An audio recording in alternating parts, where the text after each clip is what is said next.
मैं हूं वंदना त्यागी और आप देख रहे हैं न्यूज़ 18 राजस्थान का डिजिटल चैनल।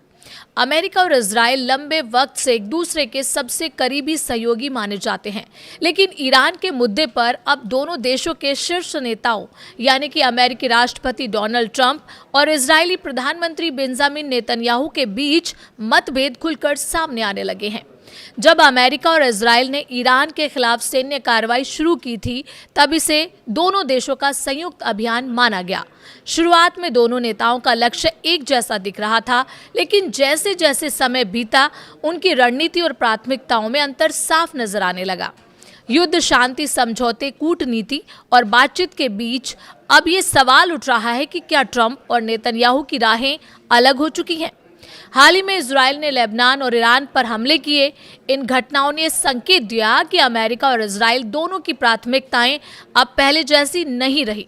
दरअसल राष्ट्रपति ट्रंप ने सार्वजनिक रूप से इजराइल को चेतावनी दी थी कि वो लेबनान की राजधानी बेरूत पर हमला ना करे, लेकिन इसके बावजूद रविवार को इजराइल ने हमला कर दिया। इसके जवाब में ईरान ने अप्रैल में हुए युद्ध विराम के बाद पहली बार इजराइल पर बैलिस्टिक मिसाइलें दागी। इसके बाद इजराइल ने भी ईरान पर जवाबी हमला किया।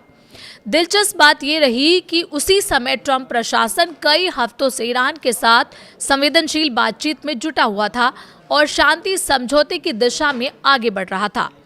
फिलहाल युद्ध थमा हुआ नजर आ रहा है, लेकिन दोनों नेताओं के बीच वैचारिक मतभेद अब भी बने हुए हैं। ट्रंप चाहते हैं कि संघर्ष जल्दी खत्म हो जाए। इसके पीछे एक बड़ी वजह अमेरिका में होने वाले चुनाव भी है। लंबा युद्ध उनके लिए राजनीतिक नुकसान का कारण बन सकता है। इसके अलावा ट्रंप चाहते हैं कि स्ट्रेट ऑफ हॉर्मुज पूरी तरह खुल जाए ताकि तेल और प्राकृतिक गैस की सप्लाई सामान्य हो सके और ईंधन की कीमतों में कमी आए। वहीं दूसरी तरफ इजराइल के प्रधानमंत्री बेंजामिन नेतन्याहू पर घरेलू दबाव है। उनसे उम्मीद की जा रही है कि वो हिजबुल्लाह के हमलों को पूरी तरह रोकें और ये साबित करें कि इजराइल ईरान और उसके सहयोगी संगठनों के खिलाफ निर्णायक जीत हासिल कर रहा है। साथ ही नेतन्याहू के सामने ये चुनौती भी है कि अमेरिका के साथ रिश्ते मजबूत बने रहें, लेकिन ऐसा भी ना लगे कि वो पूरी तरह वॉशिंगटन के दबाव में फैसले ले रहा है। जब फरवरी में अमेरिका और इजराइल ने ईरान के खिलाफ संयुक्त कार्रवाई शुरू की थी, तब दोनों देशों के लक्ष्य लगभग एक जैसे थे।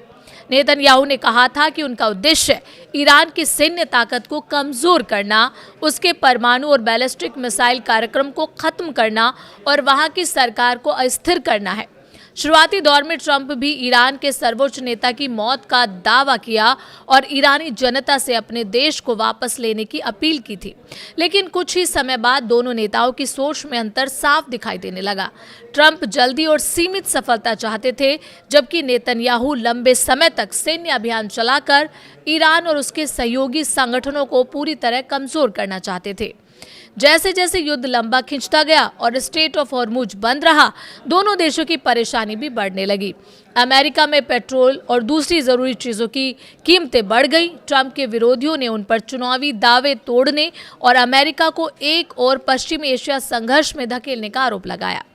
उधर इजराइल में भी लोगों की नाराजगी बढ़ने लगी। अक्टूबर 2023 में हमास के हमले के बाद शुरू हुए संघर्ष को 2 साल से ज़्यादा समय बीत चुका है, लेकिन अब भी हमास गाजा के कुछ हिस्सों में सक्रिय है। हिजबुल्लाह लगातार रॉकेट हमले कर रहा है और ईरान की सरकार और उसका परमाणु कार्यक्रम भी पूरी तरह खत्म नहीं हो पाया। दोनों नेताओं के बीच सबसे बड़ा मतभेद लेबनान को लेकर सामने आया है। ईरान चाहता है कि किसी भी क्षेत्रीय युद्ध विराम समझौते में लेबनान को भी शामिल किया जाए।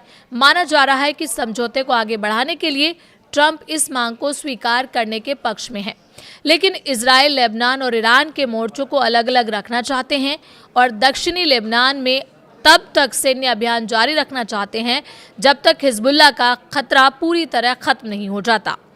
पिछले हफ्ते ट्रंप ने खुद स्वीकार किया कि लेबनान के मुद्दे पर उनकी नेतन्याहू के साथ तनावपूर्ण बातचीत हुई थी। उन्होंने ये भी कहा कि इजराइल की सैन्य कार्रवाई ईरान के साथ चल रही बातचीत को प्रभावित कर रही है और इजराइल को संयम बरतना चाहिए। ट्रंप ने यहाँ तक दावा किया कि अंतिम फैसला वही लेते हैं, नेतन्याहू नहीं। हालांकि दोनों देशों के अधिकारी इन मतभेदों को ज्यादा महत्व नहीं दे रहे हैं। नेतन्याहू ने हालिया हमलों के बाद कहा कि इजराइल को आत्मरक्षा का पूरा अधिकार है और जरूरत पड़ने पर वो इसका इस्तेमाल करता रहेगा। उन्होंने ट्रंप को अपना मित्र बताते हुए कहा कि दोनों नेताओं के बीच बातचीत सम्मानजनक और सकारात्मक रही। इस बीच एक और दिलचस्प घटना सामने आई। रिपोर्ट्स के मुताबिक नेतन्याहू उस समय हैरान रह गए जब ट्रंप ने ईरान पर प्रस्तावित हमला अचानक रद्द कर दिया। ट्रंप का कहना था कि तेहरान के नेताओं ने मध्य पूर्व में संघर्ष रोकने के लिए तैयार किए गए समझौते के मसौदे को मंजूरी दे दी है। रिपोर्ट्स में ये भी दावा किया गया कि हाल के दिनों में नेतन्याहू को अमेरिका और ईरान के बीच चल रही बातचीत की पूरी जानकारी नहीं थी और वो ट्रंप प्रशासन के करीबी लोगों से जानकारी जुटाने की कोशिश कर रहे थे।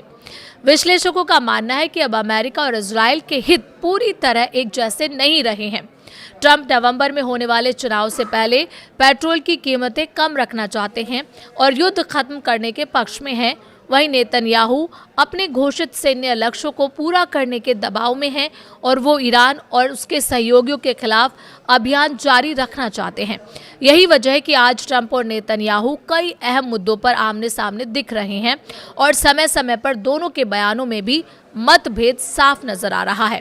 अब आगे क्या होगा, ये आने वाले दिनों में अमेरिका ईरान बातचीत, इजराइल की सैन्य रणनीति और पूरे पश्चिम एशिया की बदलती राजनीतिक परिस्थितियों पर निर्भर करेगा।